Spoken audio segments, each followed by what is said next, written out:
पहली आरती पुष्प की माला। श्री रघुनंदन अवधूत वाला आरती जय राजा रामचंद्र जी। दूसरी आरती दशरथ नंदन भक्त उबार स्वामी असुर निकंदन। तीसरी आरती त्रिभुवन मोहे रतन सिंहासन राजा राम जी को सोहे। आरती कीजिए राजा रामचंद्र जी की। चौथी आरती चतुर्युग पूजा देव निरंजय स्वामी और न दूजा। आरती कीजिए राजा रामचंद्र जी की। पचई आरती लक्ष्मण भ्राता आरती करत कौशल्या माता।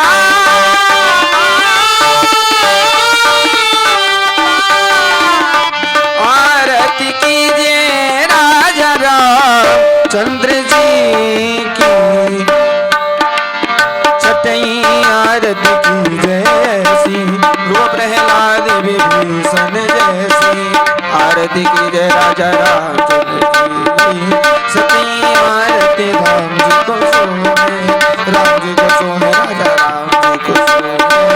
रतन सिंहासन राजा राम जी को सोहे। आरती की जय राजा रामचंद्र जी की।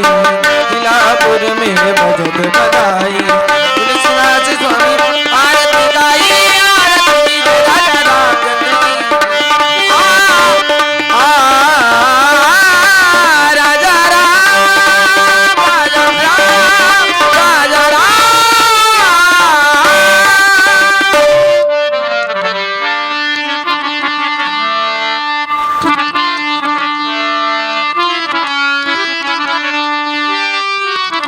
कीरत कलित ललित सिया पी की। आरती श्री रामायण जी की। आरती श्री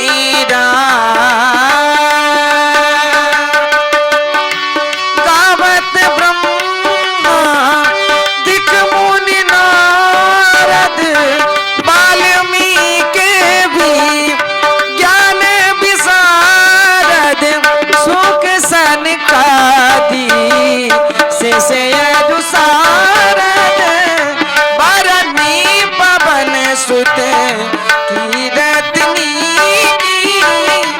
आरती श्री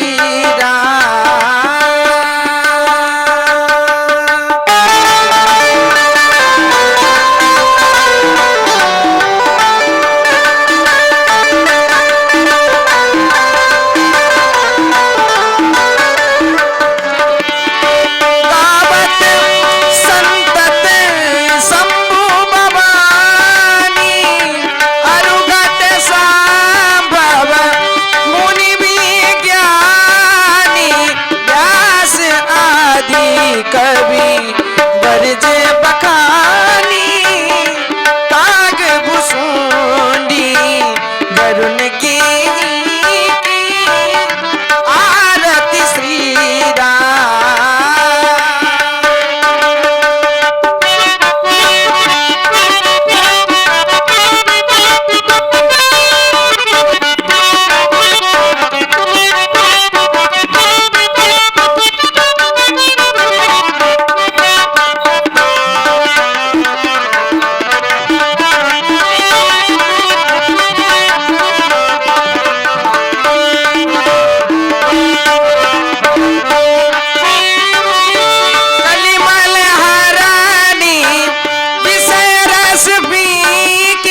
बजुमन हरण बाबा दारुण नभ कंज लोचन कंज मुख कंज पद कंजारुण श्री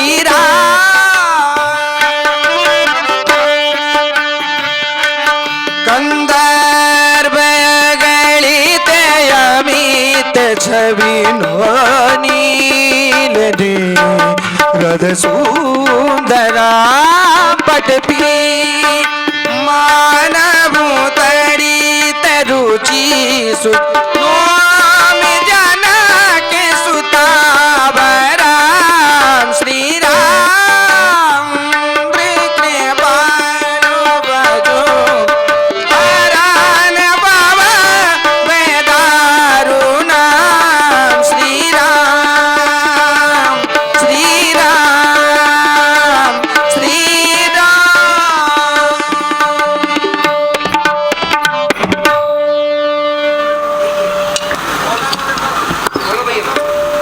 हेलो हेलो, लीजिए आप सभी लोग दर्शन कर रहे हैं परम पिता परमात्मा अखिल ब्रह्मांड नायक मर्यादा पुरुषोत्तम भगवान श्री राम एवं जीवाचार्य श्री लक्ष्मण जी के दिव्य झांकी के जितने भी भक्त लोग माताएं बहनें भगवान की लीला देखने के लिए यहाँ पर उपस्थित हो चुके हो, सभी लोग अपना अपना सुंदर स्थान लेकर बैठे और एक बार बड़े जोर के साथ भगवान के नाम का जय घोष करें, जिससे पूरे नगर में आप लोगों की आवाज गूंज जाए और सभी को ये ज्ञात हो जाए कि भगवान की पावन लीला प्रारंभ हो गई है। बजाइए सब लोग ताली एक बार बड़े जोर के साथ। बोलिए राघवेंद्र सरकार की जय, बोलिए श्री लखनलाल की जय, बोलिए हनुमान जी महाराज की जय, बोलिए चित्रकूट धाम की जय। बहुत बहुत साधुवाद, बहुत बहुत धन्यवाद। लीजिए भगवान की पावन दिव्य झांकी का दर्शन आप लोग कर रहे हैं। आरती पूजा संपन्न हुई। जो भक्त जन माताएं बहनें भगवान की मंगल आरती करना चाहते हो वो लोग आरती करते जाएंगे और इधर व्यासपीठ के द्वारा आप लोग सुनेंगे श्री रामचरितमानस की वंदना। बड़े बड़े महापुरुषों की वंदना श्री रामचरितमानस में की गई है। सुने आप लोग हमारे व्यास जी के द्वारा और सभी लोग अपना अपना स्थान लेकर बैठते जाएं। लीजिए सुने।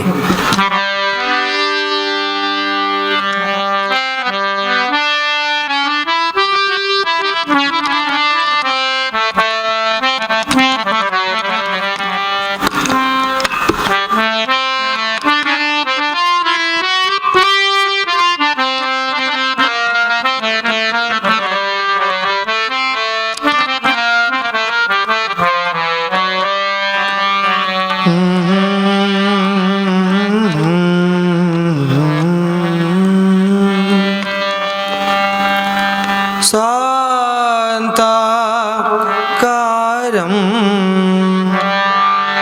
भुजगशयनं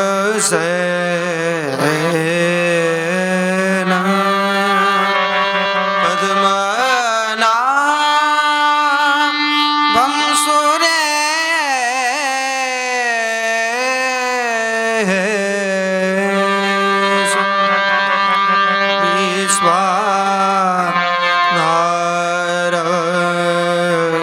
गगन सदृशं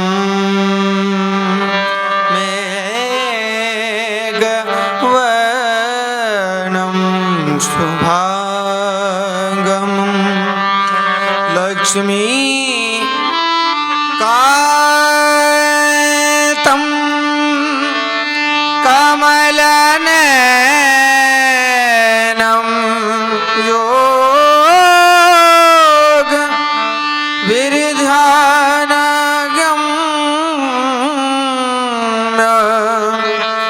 वन्दे विष्णुं भवभयहरं सर्वलोकैकनाथं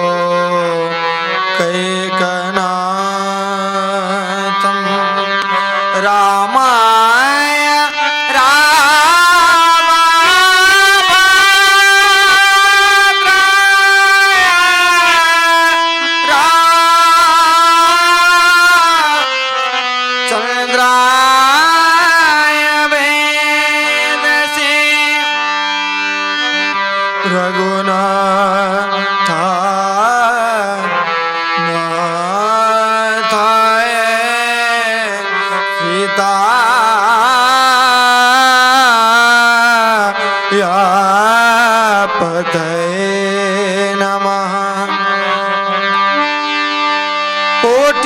मारतंड चंड मंडल मुकुट क्रीट कुंडल ललित अलकावली भुजे गई प्रजन ब्रजस्थ मुक्ताहल त्रिभंगी अंग रंगित जरी कटकी पेट कसी रे गई झलक झला झल झाकी में झमाक चित्त चित्त से निकल मेरे द्रगनी तय गई द्रगन से निकल मन से तमाम तन से ततच रोम रोम छवि छे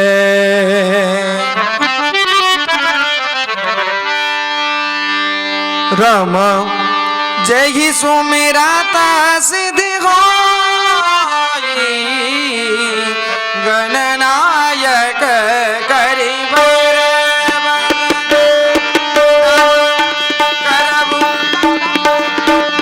अनुग्रह बुद्धि राशि शुभ गुण सदन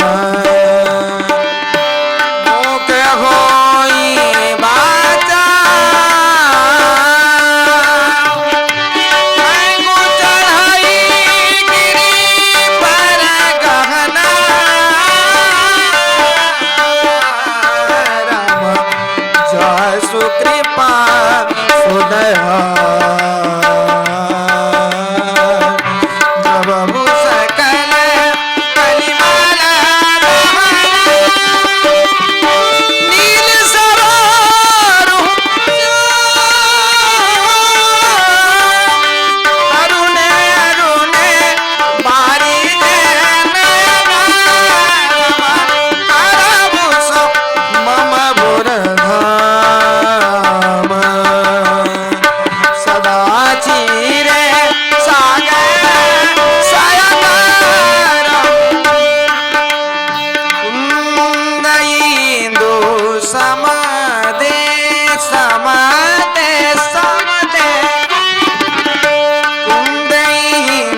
रोज की जय ओ भाई सब जनतन जी के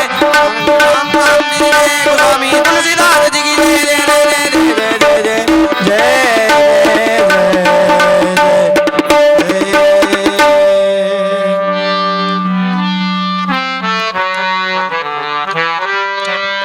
बहुत सुंदर।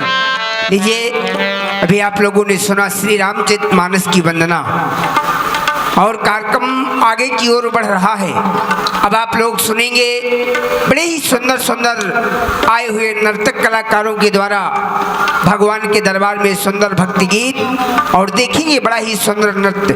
उसके बाद सभी लोगों को विदित ही है कि आज बालकांड की सर्वश्रेष्ठ रामलीला विशाल धनुष यज्ञ लक्ष्मण परशुराम संवाद की प्रारंभ है। तो सभी लोग पधारे, सुंदर लीला का आप लोग दर्शन करेंगे। लीजिए सुने सुंदर भजन। हाँ, तो सभी हमारे पधारे हुए भक्तगण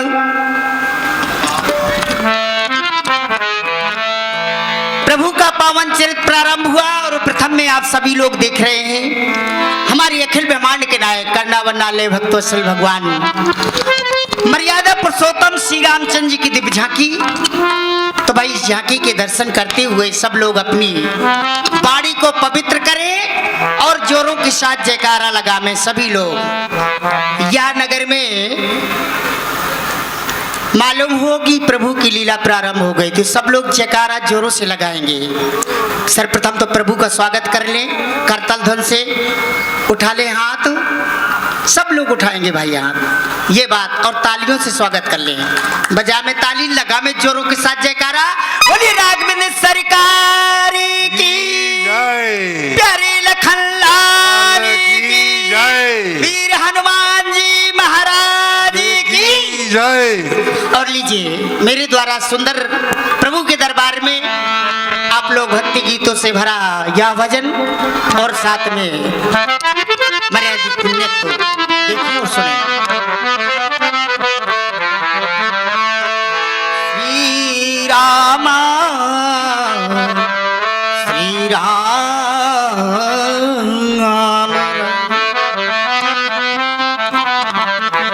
श्री राम राम रघुनंदन राम राम श्री राम राम श्री राम राम। हमारे प्रभु में कितना बड़ा सुख है। वह मोदी न मुक्ति के मंदिर में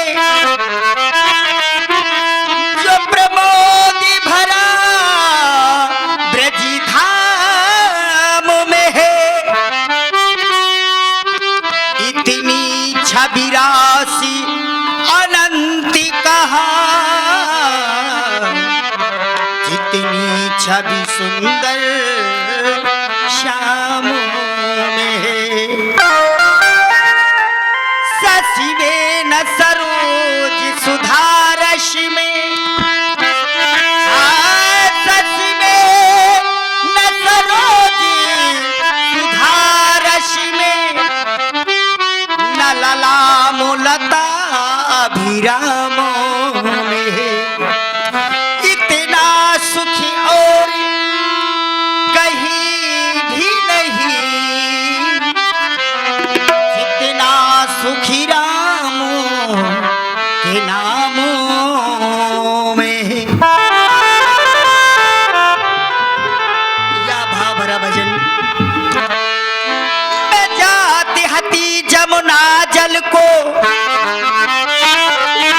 आवती श्याम बजावती बीड़ा,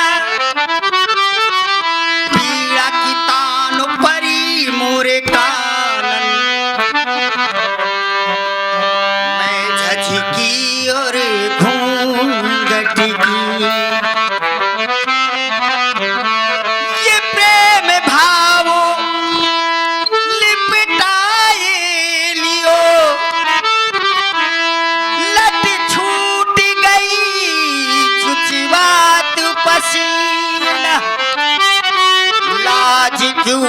पर गाज गिरे, हर नैनन श्याम को देखी नली।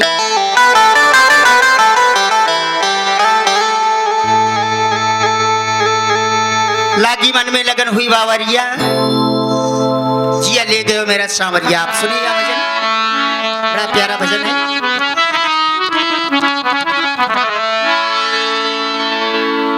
लागी मन में लगन हुई बावरिया, लागी मन में ये लगन हुई बावरिया। जिया ले, ये जिया ले गयो जी मोरो सांवरिया, जिया ले गयो वो मेरे तुझ पे कुर्बान है। ऐ वतन में वो मेरे तुझ पे कुर्बान है। अरे हम जिए और मरेंगे, ऐ वतन मेरे लिए दिया है जान, ऐ वतन हो।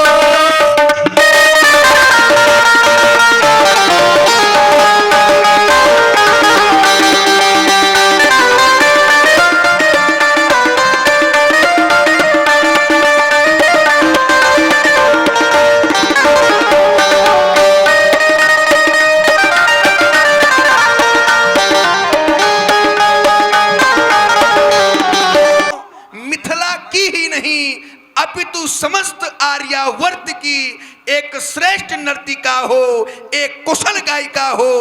धन्य है तुम्हारा जीवन, प्रशंसनीय है यहाँ तुम्हारी कला। क्योंकि व्यास जी, ये संगीत की कला सबको प्राप्त नहीं होती। ध्यान देना सज्जनों, ये संगीत की कला सबको प्राप्त नहीं होती।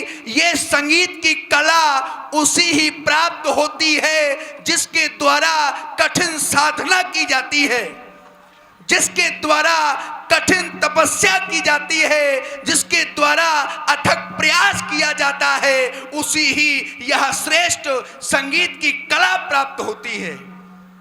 क्योंकि सिद्धांत कहता है कि ये जिंदगी जीना आसान नहीं होता। व्यास जी, ये जिंदगी जीना आसान नहीं होता और बिना संघर्ष के कोई महान, ये जिंदगी जीना आसान नहीं होता और बिना संघर्ष के कोई महान नहीं होता। जब तक पड़े ना, जब तक पड़े ना उस पत्थर पर उस हथौड़ी की चोट, जब तक पड़े ना उस पत्थर पर उस हथौड़ी की चोट, तब तक कोई पत्थर भगवान नहीं होता, तब तक कोई पत्थर भगवान नहीं होता। कहने का तात्पर्य, जिस पत्थर ने चोट सहन की, ध्यान देना सज्जनों, जिस पत्थर ने चोट सहन की, पूजा उसी की होती है। और जिस पत्थर ने चोट सहन नहीं की, परिणामतः वो कंकर कंकर होकर के बिखर जाता है। एक पत्थर चोट खाकर कंकर कंकर हो गया और एक पत्थर चोट सहकर वो तो शंकर हो गया, वो तो शंकर हो गया। देखिए, तालियां ही बजाना है तो जरा जोश में जाए कि हमको भी आनंद आए। क्योंकि इसमें भी व्यास जी एक सिद्धांत है कि हरे भरे वृक्ष की सूखी डाली नहीं होती और बंद किस्मत की कोई ताली नहीं होती। जो बजाते हैं लीला में ताली, उसकी किस्मत कभी खाली नहीं जाती। सुन रहे थे सुंदर संगीत, परंतु प्रश्न आया कि संगीत का प्रादुर्भाव कहां से हुआ, कहां से आया यह संगीत। तो विद्वानों ने बताया कि सामवेद के उपवेद और गंधर्व वेद के अंतर्गत संगीत की व्याख्या लिखी गई। लिखा गानम वाद्यम नृत्यम चात्रियम संगीत मुच्यते। गायन वादन नृत्य के समन्वय को हम संगीत कहते हैं। अनेकानेक कवियों ने लिखा कि निभाए साथ विपदा में उसी ही मीत कहते हैं। जो विपत्ति में काम आवे वही सज्जनों मित्र होता है। निभाए साथ विपदा में उसी ही मीत कहते हैं। और जो पुरातन से चली आवे, जो पुरातन से चली आवे उसी ही रीत कहते हैं। और डुबो दे भाव सागर में, डुबो दे भाव सागर में उसी ही गीत कहते हैं। और जो रग रग में समा जाए उसे संगीत कहते हैं। संगीत का विषय कोई साधारण नहीं। इस संगीत को प्राप्त करने के लिए कठिन साधना करनी पड़ती है, कठिन तप करना पड़ता है, कठिन परिश्रम करना पड़ता है। तब इन कलाकारों को ये श्रेष्ठ संगीत की कला प्राप्त है। साधुवाद है तुम्हें। जाओ महलों में विश्राम करो। मिथिला की राज सेवक आरती का भव्य थाल सजाओ और मेरे साथ में आओ।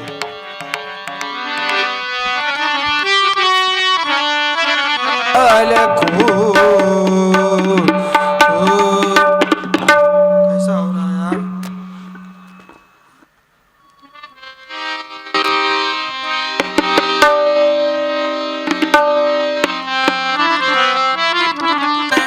ब्रखवाहन साजे ओम हर हर हर महादेव।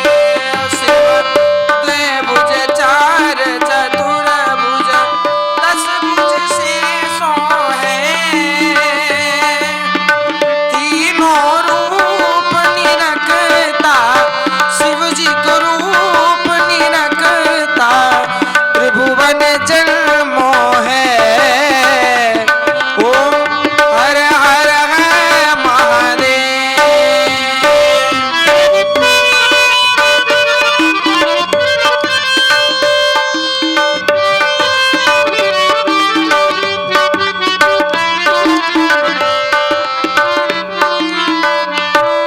भगवान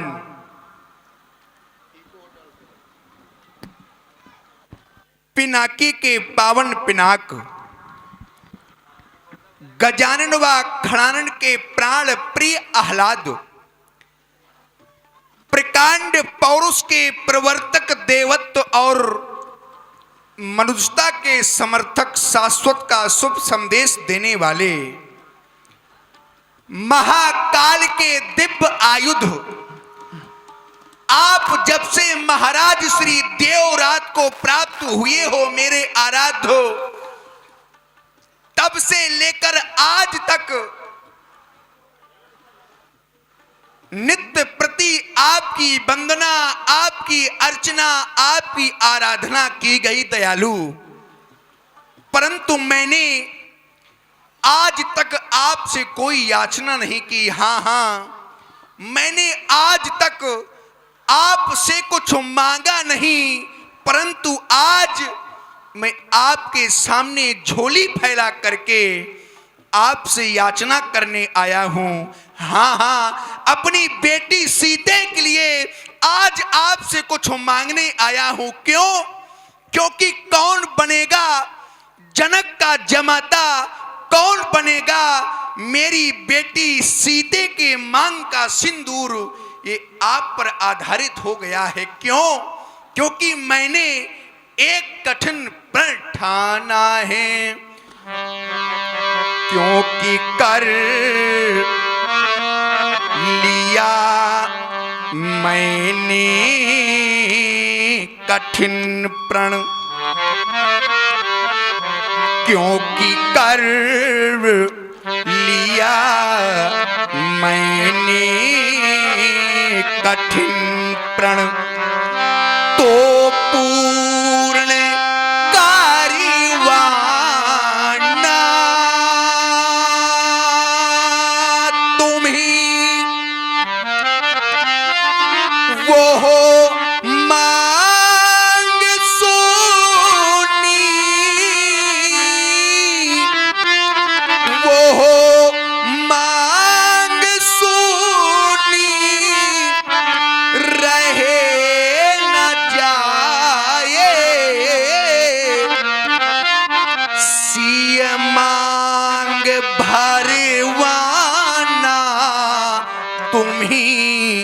हाँ सिय मांग भरवा ना तुम्ही, क्योंकि आज मैं आपकी चौखट में आपसे मांगने आया हूं। तेरी चौखट पे आना, तेरी चौखट पे आना मेरा काम था। मेरी बिगड़ी बनाना तेरा काम है। मेरी बिगड़ी बनाना तेरा काम है। छोड़ दी मैंने नैया तेरे नाम पर, अब किनारे लगाना तेरा काम है। हाँ अब किनारे लगाना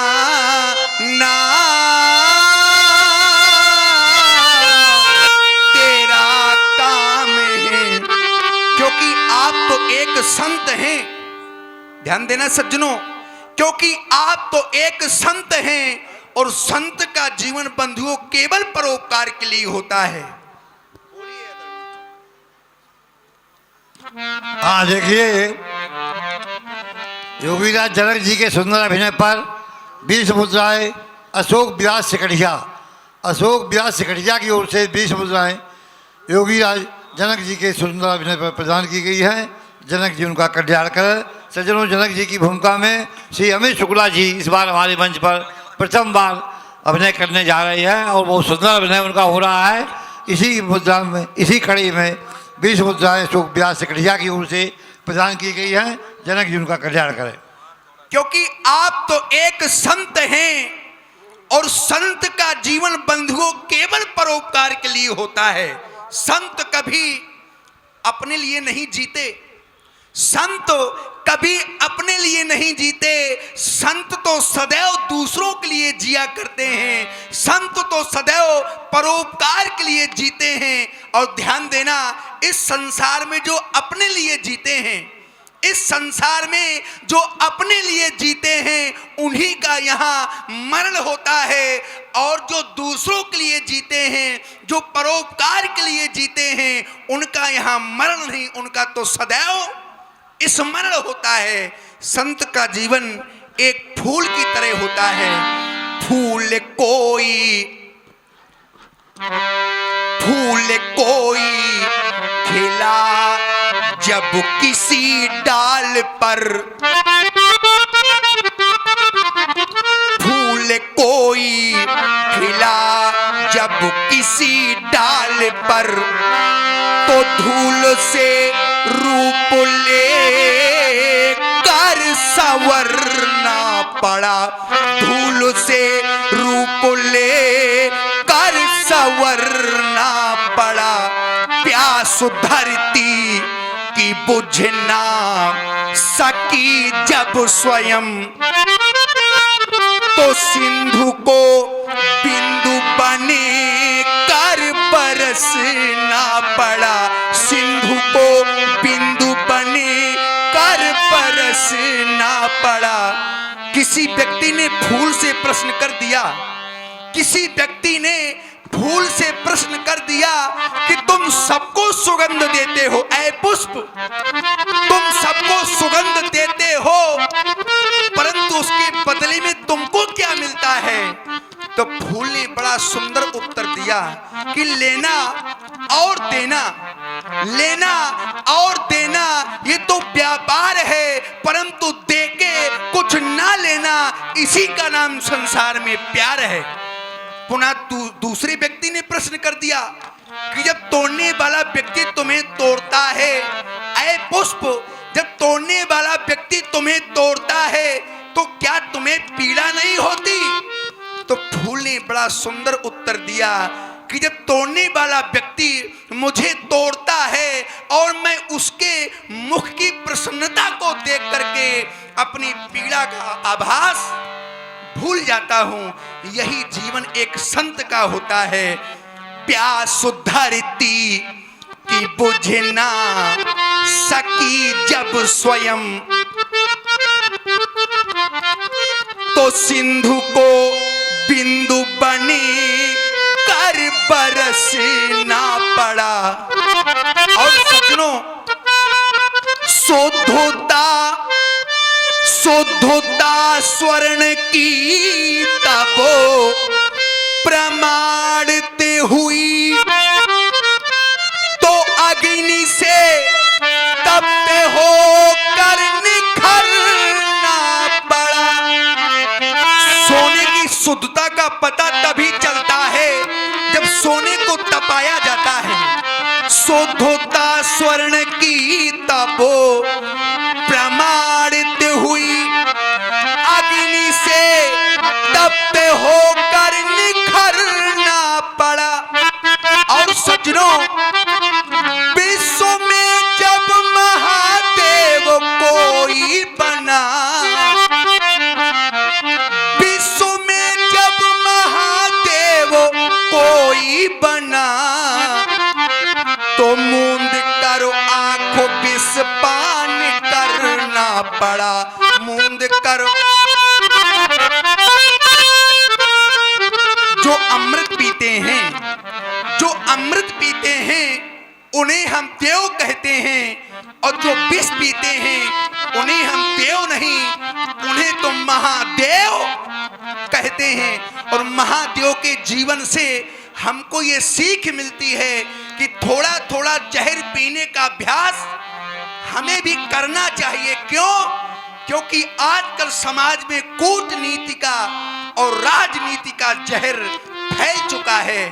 तो किसी कवि ने बड़ा सुंदर लिखा, व्यास जी, कि सांपों के मुकद्दर में वो जहर कहां, ध्यान देना, सांपों के मुकद्दर में वो जहर कहां जो आजकल इंसान बातों में उगल रहा है। सांपों के मुकद्दर में वो जहर कहां जो आजकल इंसान बातों में उगल रहा है। और वो सांप तो बैठा बैठा हंस रहा है, वो बेचारा सांप तो बैठा बैठा हंस रहा है, और इंसान ही इंसान को डस रहा है, इंसान ही इंसान को डस रहा है। कैद कर लिया है सपेरे ने, कैद कर लिया है सपेरे ने सर्प को यह कह करके कि अब इंसान को डसने के लिए इंसान ही काफी है। महाकाल के दिव्य आयुध। आज आपको संसार से जाना है, लेकिन एक ना एक दिन इस संसार से सभी को जाना है। क्यों? क्योंकि प्यास लगती है तो पनघट की याद आती है। सुधी समाज अच्छे लोग हैं। प्यास लगती है तो पनघट की याद आती है, शर्म लगती है तो घूंघट की याद आती है। ये कहानी जिंदगानी की कुछ ऐसी ही है मेरे मित्रों कि ये उम्र ढलती है तो मरघट की याद आती है। किसी ने अगर सुख भोगा है तो उसे एक ना एक दिन दुख भी भोगना पड़ेगा। जो कभी पछताया नहीं है उसे एक ना एक दिन पछताना भी पड़ेगा।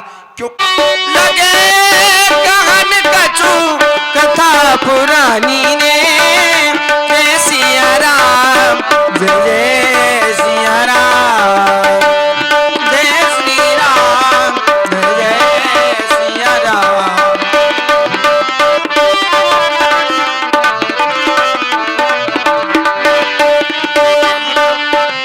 विगत दिवस गुरु आयसु पाई, आयसु पाई,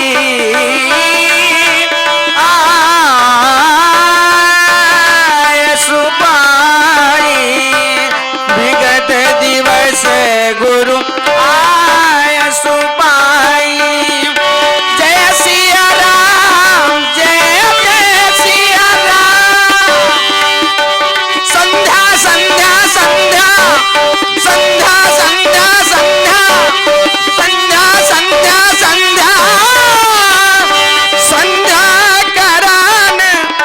चले दो भाई रे जय सिया राम जय सिया राम जय सिया राम जय सिया राम जय सिया राम जय सिया राम सिया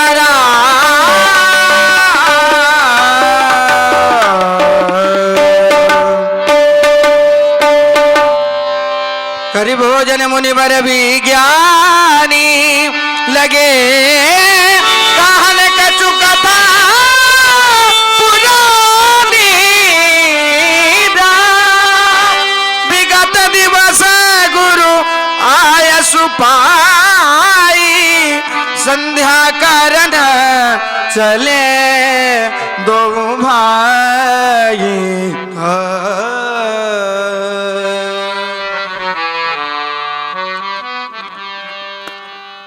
धर्म की धुरी को धारण करने वाले धर्मात्मा राम, सिद्धात्मा लक्ष्मण, कितना पुनीत पावन समय है। संध्या देवी का आगमन धीरे धीरे हो रहा है।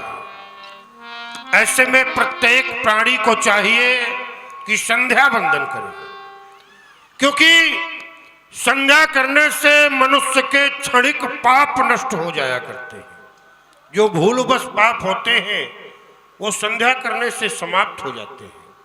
और हम संध्या मानव में ही नहीं, संध्या तो देवकोट में भी की जाती है।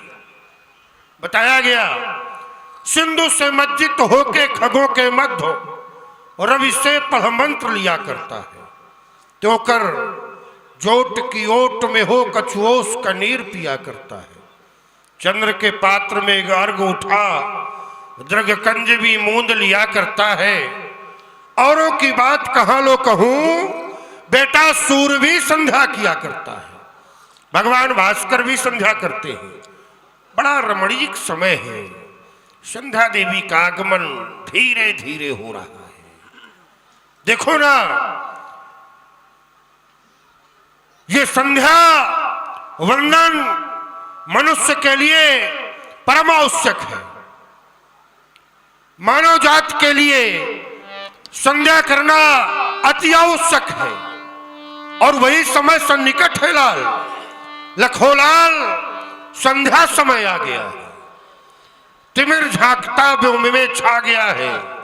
निशा सुंदरी नूपुरों की सुलह से हुआ व्योम रक्तिम अरुण की विलय से। सुखग मंडली का सुनोती वृंदन, समय संध का है लाल, करो संध वंदन। जाओ दोनों बंधु मिल करके मां संध्या की उपासना करो। विगत दिवस गुरु आय सो पाए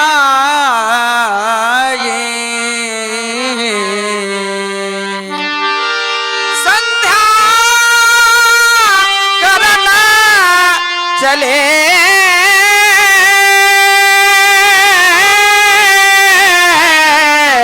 दो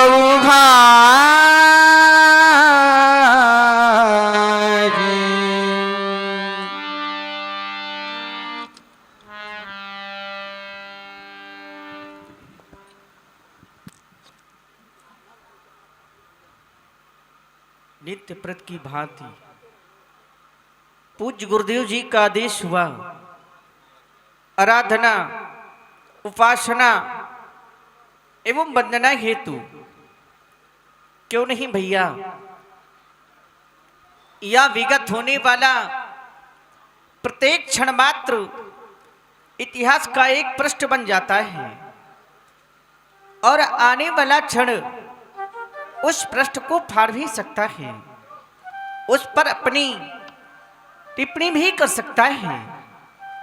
इसमें सबसे ज्यादा मूल्यवान वस्तु है क्षण, यानी ये अवसर। ये मानो तन भी तो हमें एक अवसर के रूप में मिला है। और मानव शरीर पाकर के भी यदि हमने अपना यह लोक और गा परलोक नहीं बनाया तो अंत में केवल पश्चाताप ही रह जाता है। सो परत्र दुख पावई सिर धुन धुन पछताए, काल ही कर्म ही ईश्वर ही मिथ्या दोष लगाए। कभी काल पर, कभी कर्म पर और कभी कभी यह प्राणी उस ईश्वर पर भी मिथ्या दोषारोपण लगा बैठता है।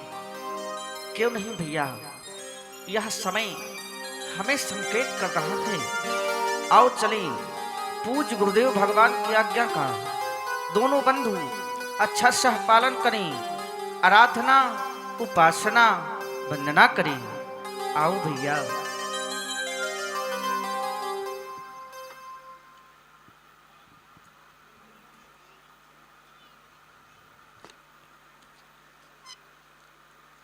आवो करे संध्या बंदन, संध्या के दीप जलाना है। जो पड़े हुए हैं अंधकार में, उनको आज जगाना है। चैतन्य मानो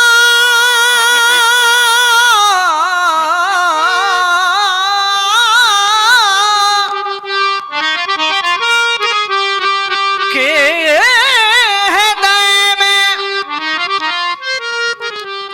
कि जल प्रकृति क्या भाव भरती, चांद की भाल पर सच में दी सजा, दुल्हन बनी है आज धरती। के तारिका वाली सुमन संदेश देखो ला रही है। पक्षियों की टोलियां क्या गीत सुंदर गा रही। श्रमित हो कर जा रहे, श्रमित हो कर जा रहे, पश्चिम दिशा में अंशुमाली,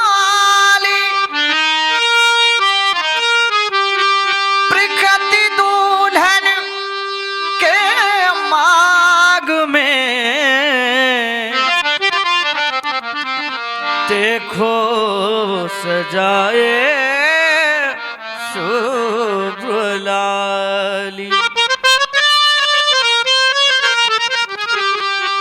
अकेला किंकर यंपर में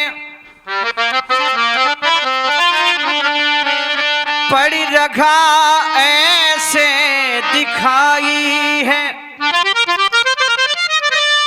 प्रकृति दुल्हन ख्वाब ने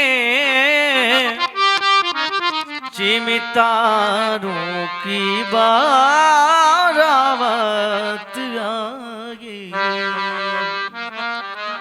आओ चलिए अपना ध्यान माँ के चरणों में समर्पित करें। आवो भैया, आवो भैया, संध्या कर ले। ऐसा है गुरु का कथन। ले नमन भैया कर ले नमन आवो भैया संध्या कर ले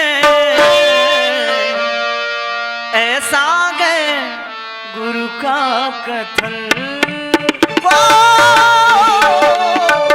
आवो भैया संध्या करने आवो भैया संध्या करने ऐसा है गुरु का कथन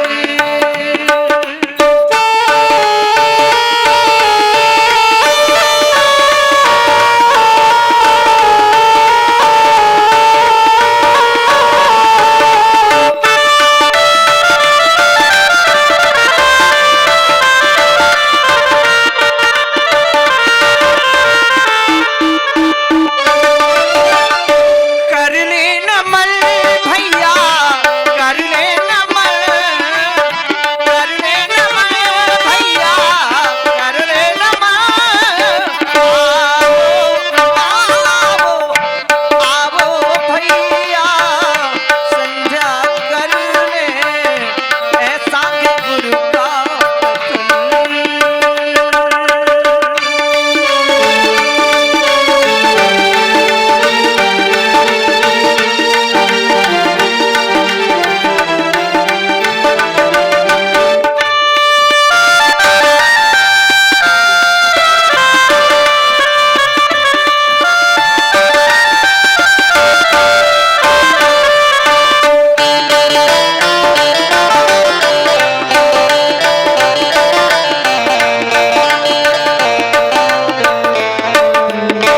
आज्ञा आज्ञा आज्ञा आज्ञा गुरु की कृपा करके आए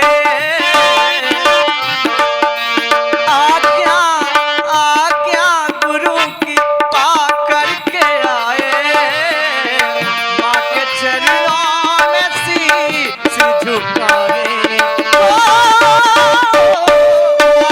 आज्ञा आज्ञा गुरु की कृपा करके आए माँ के चरणों में शीश झुकाए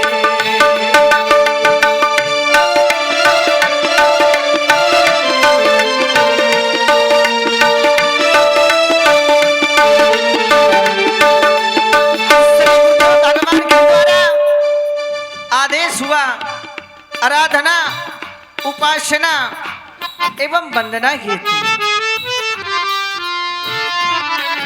आज्ञा आज्ञा गुरु की कृपा करके आए माँ के चरणों में शीश झुकाए आज्ञा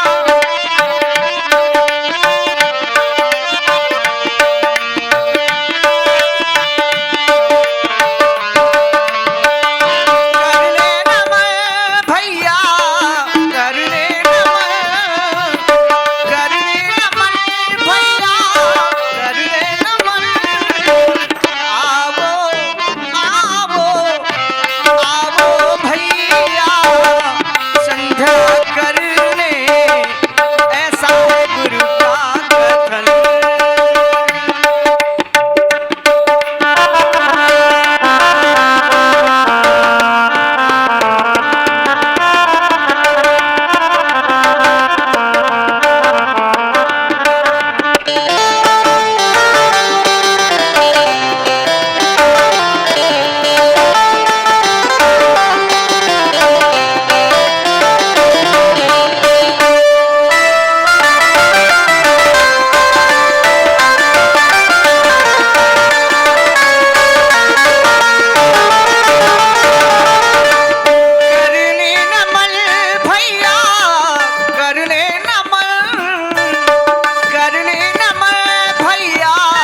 क्यों नहीं भगवान?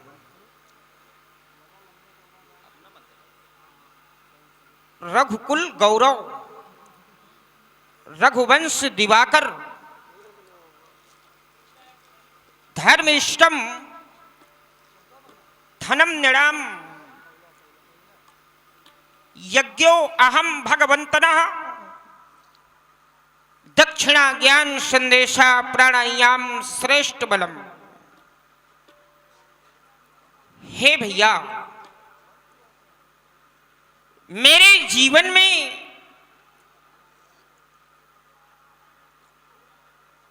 बड़ा शुभ अवसर आया है, जो कि आप जैसे महाप्रभु की सेवा में सानिध्य में हूं मैं, और प्रतिदिन पूज्य गुरुदेव भगवान हमें इस सुअवसर का लाभ देते हैं। इस समय पर हमें आदेशित करते हैं संध्या करने के लिए। ये बड़ा शुभ समय है जब हम अपने इष्ट की आराधना करते हैं, और ये शुभ समय, ये सुअवसर सबके लिए है। अरे मैं तो यह कहता हूं, ये जीवन ये सुअवसर के रूप में मिला है, ये सहजता से नहीं मिलता। कबहू की करी करुणा नर देही, देत ईश बिन हेत स्नेही। ये जीव 84 लाख योनियों में भ्रमण करता है, और भ्रमण करना इतना सरल नहीं है, क्योंकि जब योनियों का परिवर्तन होता है तो जन्म और मृत्यु के बंधन में बंधना पड़ता है। कहने का तात्पर्य बार बार जन्म लेना पड़ता है और बार बार मरना पड़ता है। जब ये क्रिया होती है तो फिर जीव को दुसह दुख भी भोगना पड़ता है, क्योंकि जन्मत मरत दुसह दुख होई।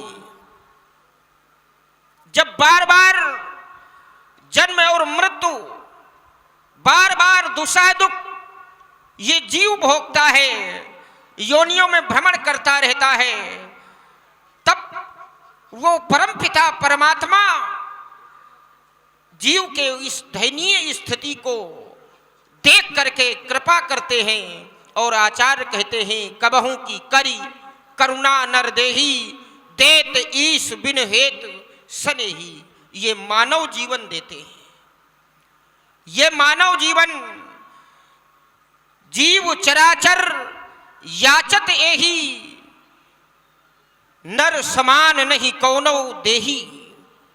इस योनि, इस देह के समान, इस जीवन के समान कोई और भी जीवन और भी देह नहीं है। चराचर जगत के जीव इस मानव योनि की याचना करते हैं, और ये परमात्मा की कृपा से मिलता है। परंतु ये मानव जीवन प्राप्त कर लेना ही बहुत नहीं है। इस जीवन का लक्ष्य क्या है? तो देह धरे कर यह फल भाई, भजिए राम सब काम बिहाई। ये जीवन जो मिला है ये सार्थक तभी है जब भजिए राम, मेरे आराध्य का भजन हो, मेरे आराध्य की आराधना हो, तभी यह जीवन सार्थक है, लक्ष्य की पूर्ति है। और अगर ऐसा न हुआ, ये जीव उनको भूल गया जिनकी कृपा से ये जीवन मिला है, और संसारिक माया में लिप्त हो गया। नर्तन पाई विषय मंदेही, तो फिर मनीषी कहते हैं कि पलट सुधाते सठ विसलेही। तब तो हम अमृत को ठुकरा कर और विष को अपना रहे हैं। अगर इस जीवन को पाकर भी मेरे प्रभु, मेरे भैया, मेरे आराध्य श्री राम जी को भूलकर उनका भजन नहीं करते, क्योंकि ये मानव लोक है। यहां एक सिद्धांत है, अवश्यमेव भोतव्यम कृतम कर्म शुभाशुभम। हम जैसा करेंगे हमें वैसा ही भोगना पड़ेगा। यहां जो कर्म किए जाते हैं उसी का फल मिलता है। यहां के लिए कर्म प्रधान है और इसीलिए ये मानव जीवन मिलता है। हमारे द्वारा ऐसे कर्म हों जो मानव जीवन को सार्थक करें। बड़े भाग मानव तन पावा, सुर दुर्लभ सद ग्रंथई गावा। जे न तरही भव सागर, नर समाज अस पाई। हमारा लक्ष्य ये है कि हमारे कर्म ऐसे हों ताकि भव सागर से हम पार हो जाएं, भव बंधनों से मुक्त हो जाएं। ऐसे कर्म करने के लिए ये जीवन मिलता है और ऐसे कर्म होते नहीं हैं तो परिणाम सो परत्र दुख पावे। यहां से लेकर वहां तक दुख ही दुख मिलता है। सो परत्र दुख पावई, सिर धुनि धुनि पछताए। काल ही कर्म ही ईश्वर ही मिथ्या दोष लगाए। जब मानव अपने पथ से विचलित हो जाता है तो फिर उसका पथ, उसका मार्ग आपत्तियों से, कष्टों से भर जाता है। और जब उन कष्टों को, उन दुखों को मानव भोगता है तो सिर धुनि धुनि पछता है। तब मानव मिथ्या प्रलाप करता है।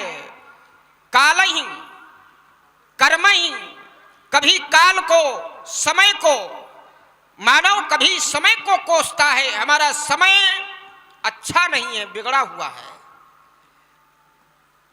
या फिर कभी कर्म यानी अपने भाग्य को दोषी ठहराता है। और कभी कभी तो मानव इतनी बड़ी भूल करता है, ईश्वर तक को दोषी बना देता है।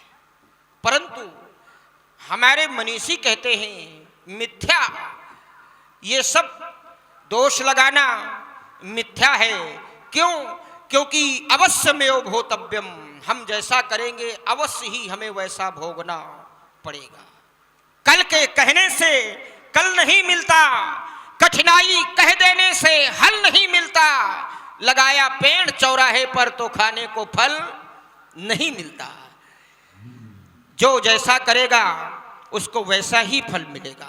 अवश्य ही हमें ये आभास होना चाहिए कि हमारे कर्म जिनका हमें कल फल भोगना है वो फल अच्छा हो तो हम अच्छे ही कर्म करें।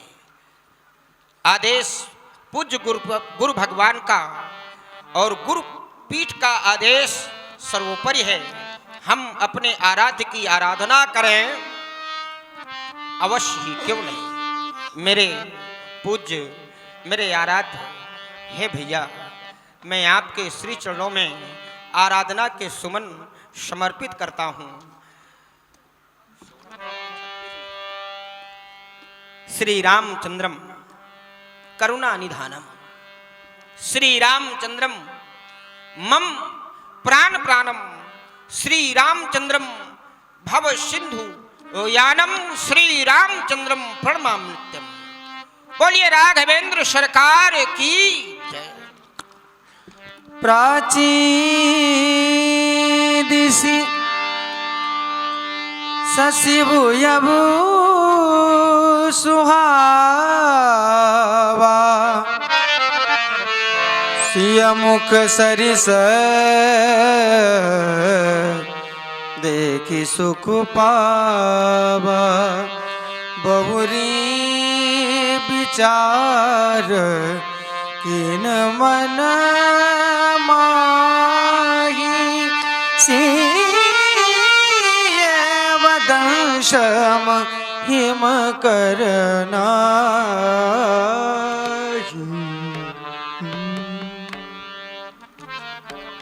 हमारा ध्यान आराधना उपासना वंदना में लगा हुआ था। अचानक दृष्टि गई प्राची दिशा की ओर। ये चंद्रमा अपनी 16 कलाओं से परिपूर्ण सुंदर छटा बिखेर रहा है। मानो हमसे पर्यायी ये कहलाना चाहता है, कह दो राम, तुम में और जानकी में कोई अंतर ही नहीं है। परंतु यह अवगुणी चंद्रमा घटने बढ़ने वाला, विरहणी स्त्रियों को दुख देने वाले, कमलों के द्रोही कलंकी चंद्र, हम तुम्हें सियामुख सरिस कहें भी तो कैसे। चंद्रमा, तुम जानकी की क्षमता कदाप नहीं कर सकते हो, मैथिली की क्षमता कदाप नहीं कर सकते हो। ऐ चंद्रमा,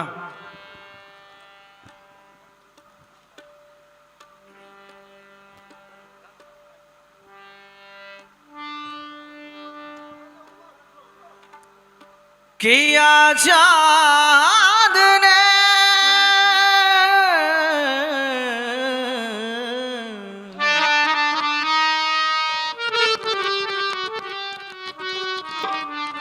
मैथिली शास्त्र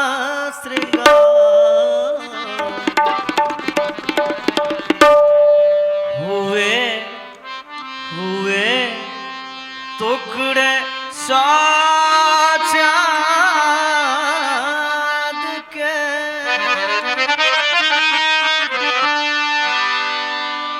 किया चाँद ने मैथिली शास्त्र हुए टुकड़े चाँद के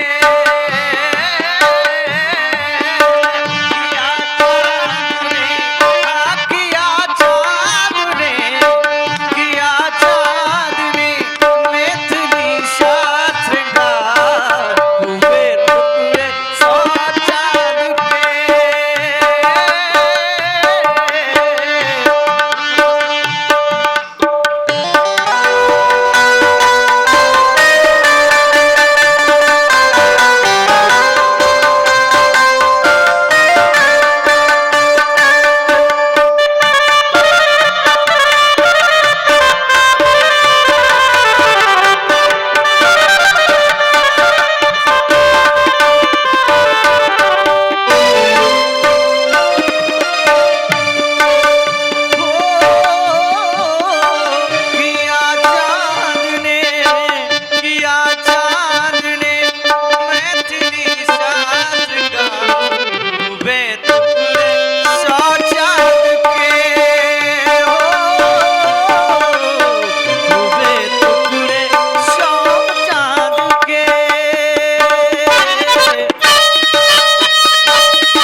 रात्रि दिन बढ़ता है। यह विरहिणी स्त्रियों को दुख प्रदान करने वाला क्या ये जानकी की समता कर सकता है? कदापि नहीं कर सकता। ऐ चंद्रमा घटई बढ़ई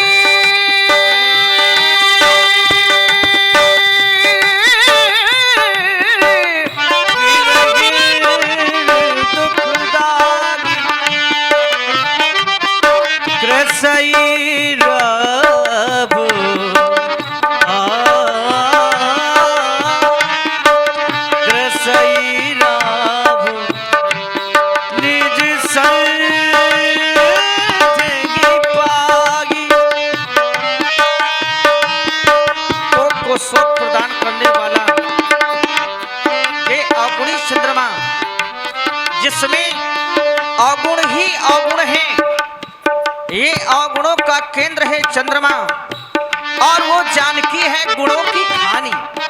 जहां से गुणों का जन्म है वो है वैदेही। जासु अंश उपजई गुण खानी। और आज ये अवगुणों का केंद्र चंद्रमा जानकी से समता करना चाहता है, कदापि नहीं हो सकता। ऐ चंद्रमा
मुख छवि विदु ब्याज बखानी, गुरु पही चले निशा बड़ी जानी।